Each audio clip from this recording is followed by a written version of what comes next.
the 400EX build if anybody's following it. Or for the people that's following it. The motor's finally on the frame. We just put it in today. That's why I'm sitting out here. The stage 2 cam finally came in. We got the air scoops on as well. We put a full skid plate on it. Right here, we already got the bottom. We got skid plates for this as well, but they're for stock length A-arms, and we have +2 A-arms on it, so we're gonna have to modify them a little bit in order to fit, because they'll come from here and like stop here and they want to fold in, so we're gonna straighten it out and hopefully it'll come up to like right here. So but other than that, the skid plate down here is on. I got a skid plate for the rear also that we still got to put it on. The paint's kind of chipping right here, but we'll repaint it. It's supposed to be some kind of paint that once the bike gets hot, it cures and hardens. We haven't got to start the bike yet, so maybe that's why it's chipping so easy. I'm not sure. We got the bigger oil tank as well. It's supposed to hold, I believe, a whole nother quart. We also got to put a fan on it as well, right there, in order to help it keep it a little bit cool. We got a full Empire exhaust for it. I don't know what's going on with Empire. What's up with y'all, Empire? I think we paid $700 for the exhaust, and you see how it reads Empire? Well, this was on this side and this was on this side. So it's like he was rushing or something and put them on backwards.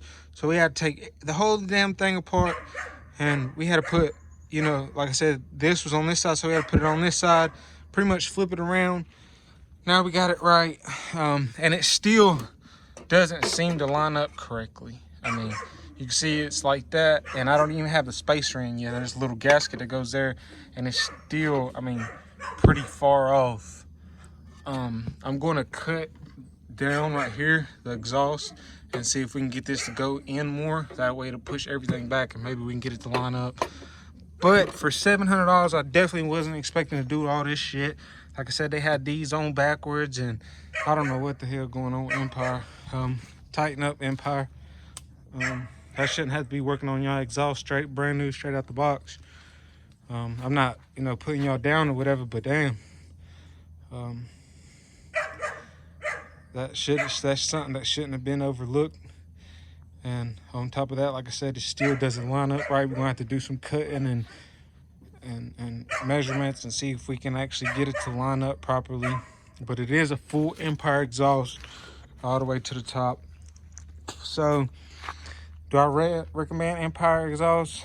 I'm not sure yet. We haven't got to ride it, see how it sounds, see what kind of power it's making. But as of alignment, I don't know if anybody else got some and they fit perfect, but for my opinion, if they don't align right, I mean, I think we spent like 2 hours trying to mess with it, taking it apart, flipping it, putting it on backwards. Like I said, you see how it reads Empire was completely turned around, and we couldn't figure out why. And then that's when I noticed, like, yo, this backwards still doesn't line up correctly. But we're getting there. We got the aluminum airbox on as well. It's supposed to hold, you know, your solenoid, your regulator, your battery, your air filter. That way get rid of this. It is stroked out. I think the motor is a 438 or something like that, I believe. I did it on the calculator. So we're putting a battery in here. Hopefully it cranks easy. If not, I'll put that thing back on right here and add a second battery. We'll run 2 small batteries and run it like that. I also got the hour meter plugged up. I'm not sure where I'm gonna put that yet, but oh yeah, we also got the Nerf bars.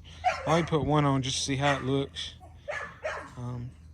Like I said, right now we're just fitting stuff and you know, making sure everything will line up right and making sure everything will fit perfectly. But there she is. Pretty much, other than the swing arm, I think is brand new. Oh no, the swing arm and this right here.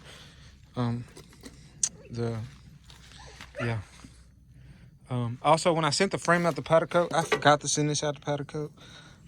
Yeah, kind of rookie move, but I just painted it out. I mean, the seat will sit over it. You won't be able to see it, so it'll be all right. But other than that, I mean, the whole motor's brand new. I mean, I got the new cases I had ordered brand new because the other ones were cracked from the chain. The cylinder's new. The head is the same head that we had before, but we just had it bead blasted. We had to get a new one of these because, like I said, it was cracked as well where the chain hit it. So yeah, we got a good case saver on it this time. Brand new sprockets all the way around. Brand new bolt and bearings all through the swing arm.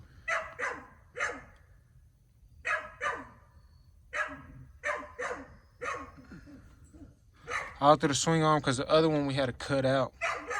So we rebuilt the whole bearings, all that in there, put a new bolt in it. Also got new carrier and carrier bearings in the rear, sprocket in the rear, axle in the rear, sprocket in the front. Like I said, we pretty much went through the whole thing. All the A-arms and all the shocks had brand new bushings in them. All new tie rods, ball joints, everything was completely replaced.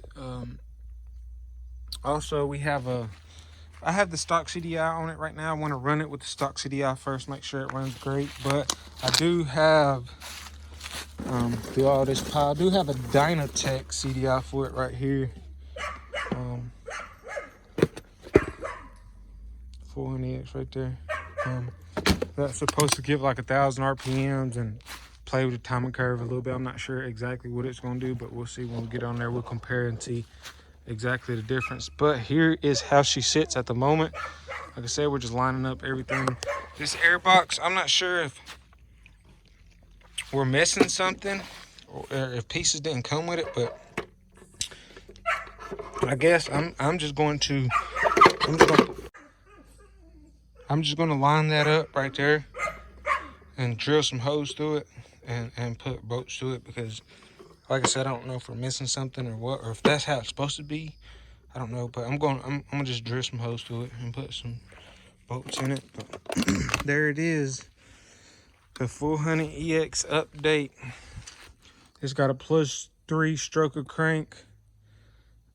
It's got 416 top end kit, 12-to-1 compression, stage 2 hot cam port and polish head.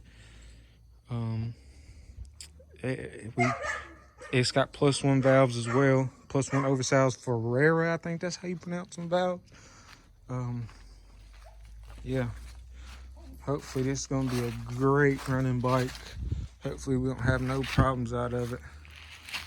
But yeah, that's how she sits right at the moment. I think we're gonna update the shop, most likely are. We're just putting it together right now, like I said, lining everything up. This is exactly how it sits at the moment. She's actually looking pretty good. There's still a lot left to do. I'm thinking of putting another oil cooler on it as well, just to keep it, the motor running a little cooler. I know everybody says, you know, you don't want the bike to be too hot, and then some people will say, oh, well, you don't want the bike to run too cold. I believe that's bullshit. I feel like the colder, the better she's gonna perform, you know, because she's not gonna be overheating the whole time. Yeah, I ain't saying it's gonna run better colder, but it's definitely gonna make the motor last a lot longer. It ain't gonna be stressing the motor out, stressing everything out, expanding and overheating. But yeah, that's how we're running. I'm not sure what jets we're gonna be running in it yet. Well, we haven't got that far yet. But yeah, I'll give you an update once she is running and what we do with the pipe and how we do it. But this is how she sits. I appreciate everybody watching.